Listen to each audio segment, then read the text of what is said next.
There are few forms of execution as recognizable and infamous as the subject of today's video. Initially designed and thought to be a more humane method of execution, the electric chair became widely adopted in the United States. In today's video, we will cover the invention and use of the electric chair, and its disturbing legacy. It is perhaps helpful to start with a brief explanation of just how an electric chair works, and how it kills a person. The condemned is first shaved of their head hair before being brought to the execution chamber. Inside the chamber, they will be strapped to the electric chair, belts across their chest, arms, groin, and legs. A metal skullcap-shaped electrode is then placed over their shaven head, which will deliver the lethal electricity.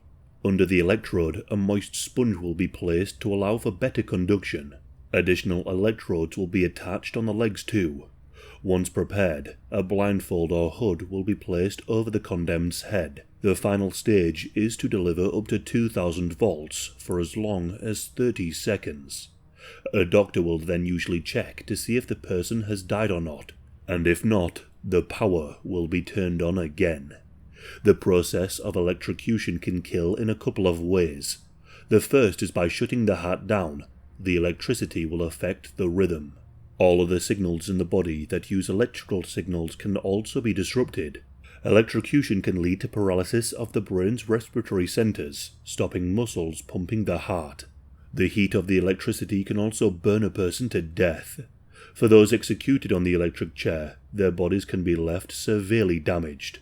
The muscle spasms can result in dislocated limbs, as violent movement while strapped in leads to such fractures. Steam or smoke can come from the body as they burn. Their body tissues can swell, and blood vessels can be ruptured. It is not uncommon for the eyeball to extrude from the sockets.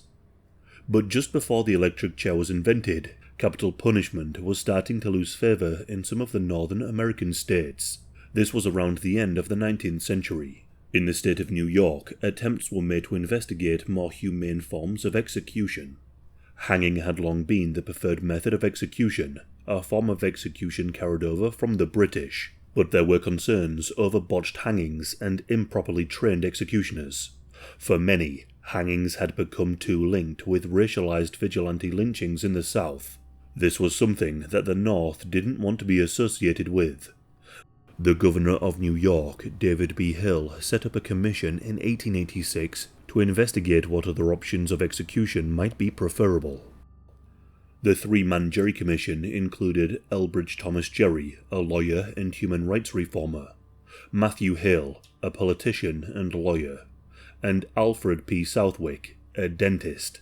The last inclusion of a dentist may seem odd, but will be explained shortly. After researching and reviewing all manner of contemporary and historical execution methods, from flaying to firing squad to boiling alive, the commission concluded that there existed no form of execution more humane. If a more humane form of capital punishment was employed, it would need to be invented. This is where Alfred P. Southwick comes in. Southwick was a renowned dentist and researcher. He had created all manner of devices for use in dentistry. He had developed an interest in electricity as a form of pain relief in dental procedures. It would be in 1881 when Southwick learned of an unfortunate dock worker who was accidentally electrocuted to death. The dock worker was attempting to shut down a power dynamo. He died instantly, without any marks to his body, and it seemed to be painless. All of this led Southwick to speculate whether electrocution could be a more humane form of capital punishment. Southwick began his experiments into the voltage required by euthanizing stray dogs. He would test whether the electrocution worked better in or out of water, and what sort of electrodes attached to the dogs were most efficient. In the following years, Southwick worked on designs for an execution device involving electricity, and being a dentist, he looked to a dentist chair as the base, providing a suitable way to restrain the condemned whilst the electricity was applied. In order to finalize his design, Southwick looked to Thomas Edison. Edison was opposed to capital punishment, but he saw that execution by electrocution could offer him the edge in the electricity market. Edison's company provided electricity through direct current. An inefficient current, but it was seen as far safer. This when compared to the alternating current, more efficient but less safe. One of Edison's main rivals to the supply of electricity was Westinghouse Electric, which used alternating current. Edison sought to use the electric execution method to highlight the dangers of alternating current, tying it to a form of execution and therefore be seen by the public as too dangerous for their home.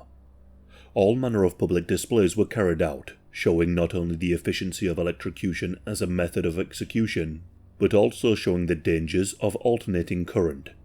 Edison rigged one display where a metal floor was hooked to alternating current. A dog was then made to walk upon the floor, killing it instantly. Similar exhibitions were carried out using cows and horses. Whilst many did not die instantly, it proved to be an effective marketing campaign for Southwick's electric chair. In 1888, the Gerry Commission recommended to the Governor of New York that electrocution using Southwick's electric chair was the most humane method of execution. They also recommended that the condemned be bound onto the electric chair with metal conductors attached to their head and feet. On the 1st of January, 1889, New York State brought into effect electrocution as the preferred method of capital punishment. The very first person to be electrocuted by electric chair was a man by the name of William Kemmler. Kemmler had been convicted of murdering his common-law wife, named Matilda, during an alcohol-fueled argument. He attacked Matilda with a hatchet, striking her multiple times. William's lawyers attempted to argue that the electric chair was in breach of the 8th Amendment to the Constitution, prohibiting cruel and unusual punishments. With financial backing from the Westinghouse Electric Company, the case went to the Supreme Court, where it was ruled that the electric chair did not constitute a cruel or unusual punishment. On the 6th of August 1890, Kemmler was awoken and prepared to face the chair. The day before, a horse had been electrocuted as a test. According to the witnesses present, Kemmler remained composed, accepting of his fate. The electrical leads were attached, and the condemned man was strapped into the chair. When the switch was pulled, 1,000 volts ran through his body for 17 seconds. Kemmler was declared dead, but the witnesses noticed that he was still breathing. This time, the voltage would be raised to 2,000, resulting in Kemmler's body being destroyed. Beneath his skin, the blood vessels were ruptured, whilst some even claimed that his body set ablaze. All the while, a grim, disturbing smell caused by the burning of flesh and hair permeated the execution chamber. Many of the witnesses had to leave the room as a result. Despite going far from as planned, the electric chair in the next few years would be adopted by multiple American states. The electric chair was adopted by Ohio in 1897, followed not long after by Massachusetts in 1900, and New Jersey in 1906. In total, 26 states, the District of Columbia, the federal government, and the U.S. military all use the electric chair as capital punishment for crimes, although it was never adopted by other countries as a form of capital punishment. Despite its widespread use, there were still plenty of examples of botched executions. One notable example was James Wells. Wells was born in 1904 in Arkansas to a poor family. He worked as a farmhand but was accused of murdering his employer Peter Tenz in 1921. Wells was a poor black defendant accused of murdering a prominent white member of society. This was enough to condemn him to death. Whilst waiting on death row, another inmate, a bank robber by the name of Tom Slaughter, orchestrated a jailbreak. Wells joined in on the escape attempt, believing that his appeal would be rejected. He was soon recaptured, and on Christmas Eve 1921, Wells' appeal was indeed rejected. He was scheduled to be executed in March the following year.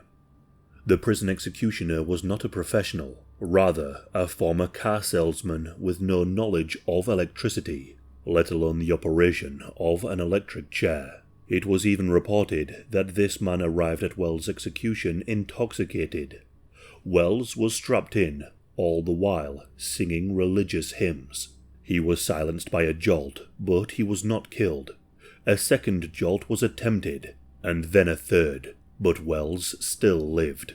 The chair was turned on time and time again, and again the doctors reported that he still lived. Some witnesses left the chamber unable to see what was happening. It took 12 separate shocks to finally execute Wells. In another remarkable example, a man by the name of F.G. Bullen had been condemned to death for his part in a violent murder. He and others attacked a farmer by the name of Ira Culp, dismembering the victim with an axe and setting his home ablaze. He was to be executed by the Arkansas State Penitentiary on the 2nd of February 1923. Bullen was placed into the electric chair until seemingly dead. His body was left in the chair for a few minutes before being placed into a casket. It was only then when the undertaker noticed that Bullen was still breathing. Bullen's unconscious body was taken out and placed back onto the chair to be electrocuted and properly executed. A botched electric chair execution even made its way to the Supreme Court, in the case of Francis versus Ress Weber, in the failed attempt to execute Willie Francis. Francis was accused of the murder of a pharmacist named Andrew Thomas, though the trial and process had irregularities. This included the murder weapon, a stolen police gun, going missing from the police evidence locker. Francis would have been 15 when he killed Thomas, his former employer, and someone accused of abusing the young Francis. Nevertheless, Francis was tried as an adult, and was convicted without legal representation. He was sentenced to death, but during his execution, the chair malfunctioned. As he was being electrocuted, Francis shouted from beneath the hood, "Take it off, let me breathe." And with this, his execution was delayed. His lawyers attempted to argue that it would be a cruel and unusual punishment to be subjected to the electric chair again. The appeal failed, and Francis was successfully electrocuted by electric chair in 1947. Of all of those electrocuted by electric chair, George Steiny Jr. remains perhaps the most disturbing. The 14-year-old boy was accused of the murder of 2 young white girls, Betty, aged 11, and Mary, aged 8.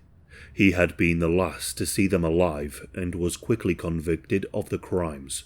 His trial was full of inconsistent, unwritten, and strange confessions as to what happened. George's defense team neglected to put forward any defense. He was sentenced to death, carried out on the 16th of June 1944. He was reportedly too small for the electric chair, needing to sit on a book to be properly executed. George and his story would become the inspiration for the Stephen King novel The Green Mile, where the botching of the electric chair executions is a key plot point.